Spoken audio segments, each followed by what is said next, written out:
Last night, CNN political reporter Candy Crowley spoke at the IU Southeast Sanders Speak series.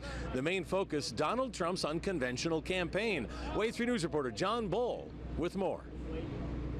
It's really true. I mean, it has to be about how does what goes on here and what goes on in the world affect you, and what do you need to know about that? Our agenda is quite simple. From the Reagan era of who we are to the election of America's first African-American president, Candy Crowley has had a front row seat to watch history in the making for years. CNN just came out with a poll,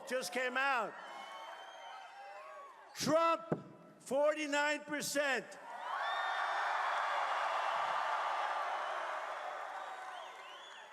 Little lightweight Marco Rubio, 16%. So what does she make of Donald Trump's campaign? That's the question the former CNN anchor tried to answer last night as part of the IU Southeast Sanders Speakers series. And she admits outright, the media and politicians got it wrong. We missed, if not the anger and the dissatisfaction, we missed the depth of it. Few journalists and politicians batted an eye back in June when Trump declared he was running, but then summer turned to fall, and fall gave way to winter, but one thing didn't give way: Trump's place at the top of the polls. I wonder why we didn't see it, and my feeling is if somebody had a whole bunch of money and they let me start a network, I would have that network based somewhere in the Midwest. And I wouldn't let any of my correspondents stay where I was.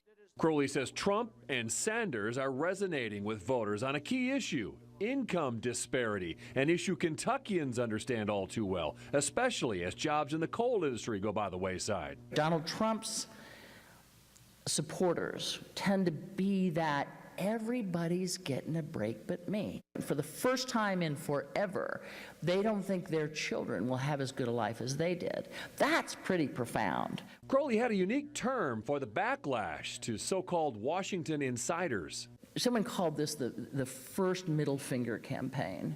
Who will have the last laugh?